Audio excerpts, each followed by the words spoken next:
Every victory type in Civilization 6 is created equally, you're my favorite, and in this Civ 6 video, I'll be giving one major super secret top tier 5th secret society style level tip for each victory type, all the 5 ones that matter because score victory is about as loved as girls with daddy issues. Let me know down below what other juicy tips you have for each victory, and leave a like and subscribe to not miss out on future content, and not as a conceited way to increase my subscriber count. In any case, let's get started. For Domination victory, you want to make the enemy's market crash faster than the ruble after Putin that silly mustache and announced Soviet Union to Electric Boogaloo. This strat is probably better for you if you, for example, can't take out the enemy. Like if you rush swordsmen and they got walls everywhere. The swordsman is probably the best example though, as at that point you want to run around and pillage everything faster than Rome ran through and pillaged Gaul. And I mean everything. The point of this strategy isn't just to get yields for yourself, as kidnapping women and children isn't exactly ethical, but to weaken your enemy so hard that they put on an onion hat and start cosplaying the Ottomans as the Sick Man of Europe edition. The best thing about this is by pillaging, let's say, 10 districts completely, if they have tier 1 buildings like amphitheaters and libraries, and you pillage all of them, and then pillage maybe 30 total tiles across their entire empire, how many yields did you just tank? How many turns will it take for the AI to repair all the buildings, get enough builders to repair all the pillaged improvements? A lot. Not to mention the fact that they will probably lose population and production as well, making the rebuilding process that much harder. This is pretty much the equivalent of firebombing Dresden or Tokyo, as the AI will take at least 50 turns to completely rebuild everything and get to where they once were. And the best part, you don't let them. Capture any builders and settlers they might send until you get all the cities you wanted across the map, and then make peace, taking everything you can, further crippling their economy. This will cripple them, letting you push far ahead even on deity. But the best thing about this strategy is after taking all those yields for yourself and making the AI a non-issue while being able to settle all the cities you just took, the AI will finally rebuild, especially on the higher difficulties like Immortal and Deity, as they pretty much get a stimulus check from the game engine every turn and will eventually come back strong due to the fact they have double production as a deity modifier. But at that point, it's too late. You can easily take them out 100 turns later, as you will have a tech, culture, military, economic advantage, but this time you want to blitz and take everything the AI built, since later in the game, say the Renaissance era for example, the cities will be built up a lot more than you could ever do due to the AI getting bonuses towards not only growth and production, but also towards science, culture, and faith, letting them sort of expand a little faster than you could, and then after you add them into your empire, by gobbling up all the 6 to 7 cities within about 10 to 15 turns, that you get all that powerful economic base for yourself. As the only thing you need to do at this point is buy a couple of buildings the AI is missing, improve some of the strategics or luxuries they still haven't, and then you're set for victory. This isn't necessarily a domination strat, as it helps with every other victory except diplomatic, but having all that experience with your horse units you'll get from the ancient era, and with now 2 civs worth of land total, very well built up by you, you can easily slowball for a late game domination victory with this method.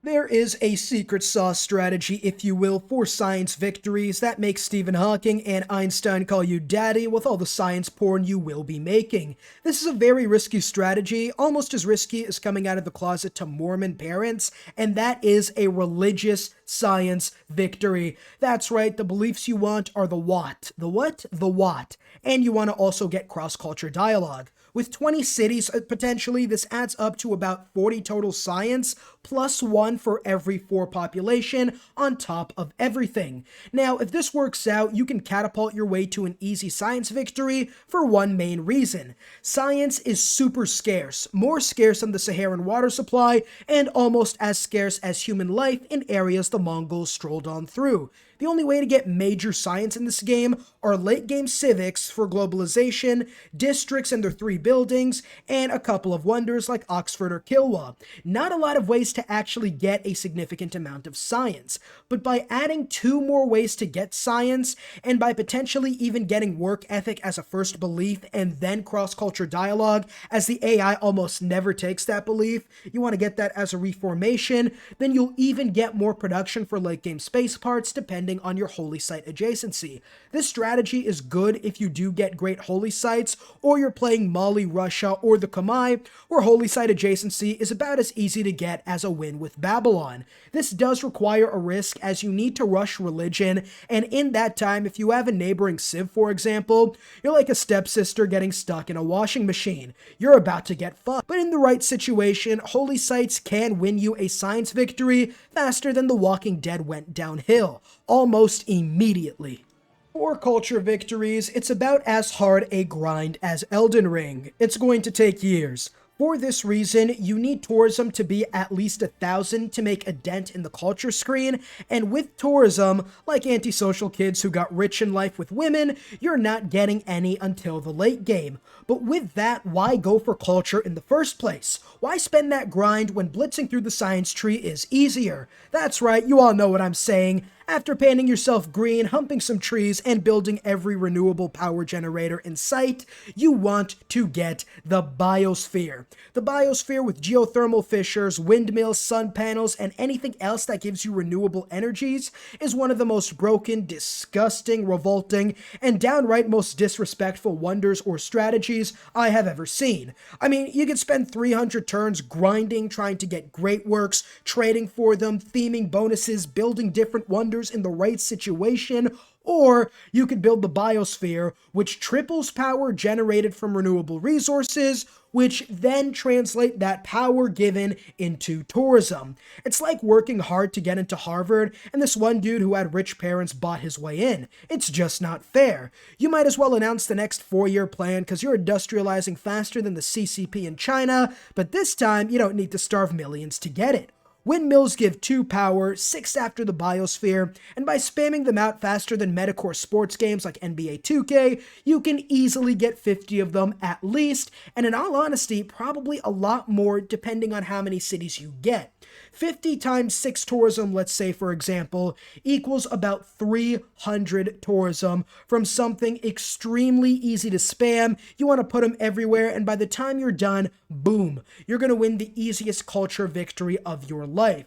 You want to get a really strong production city, and then you're going to want to go ahead and blitz through the tech tree. You obviously still are going to want different things like theater squares, get a couple great works just to give a little bit more oomph to that tourism. But by the time you get that, trade routes with everybody and get some modifiers to maybe even triple that amount of tourism, you'll easily be making 1,000 tourism from just the biosphere to other civilizations. The best way to spread religion historically is to kill and maim the populace until they agree. You know, praying to Zeus is nice and all, but Christ and my life is most definitely preferable, and Civ 6 reenacts this beautifully. By building an army, declaring war, pillaging every religious unit in sight, and condemning them as heretics, you'll get an easy win. But combine that with another army of apostles and gurus just made for going ahead and killing the other religious units. You want to move them with your own army to keep them protected so the enemy AI can't pillage them, and make all other religions in the game, like Zoroastrianism in our timeline, extinct. The plus side is that with economic warfare, you can even pillage holy sites up to 3 times, meaning the AI will take 10-ish turns to rebuild everything, letting you quickly spread your religion to all the cities without them formulating a defense. And with that, you can make other religions a non-issue very quickly. You really want to target enemy civs that have founded a religion, preferably the ones who are a little higher up on the faith per turn modifier screen. And when you do that, you're going to want to declare war on them even if they're halfway across the world, because you can move your army there. The entire point is to just pillage all their holy sites and kill their religion. And by doing that, you'll be able to easily spread your religion to other civs who haven't founded a religion, because they're not going to be too interesting in religious warfare anyways. So by taking the head off the snake, you will be able to get one of the most easy religious victories of your life. Hey kid, want to win a diplomatic victory? Culture. Don't get anything, just beeline all the way to Future Civic. The Future Civic gives you 50 Diplo favor each time you research it, letting you get 50 every 3 to 5 turns, sometimes as low as 2 turns depending on what your culture per turn is looking like.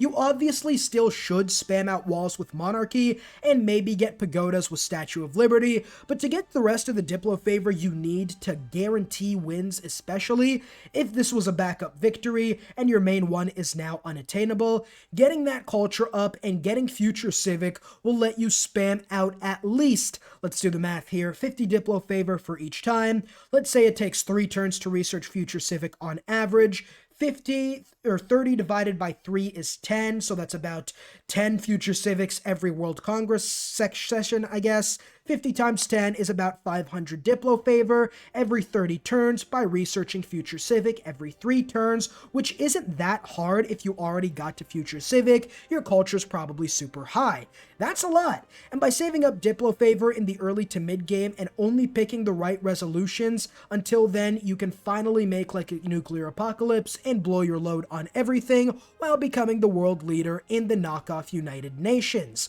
That's going to be it. Leave a like and subscribe if you do enjoy, and let me know down below any other victory type tips you might have to get featured, and I'll see you all in the next video. Peace.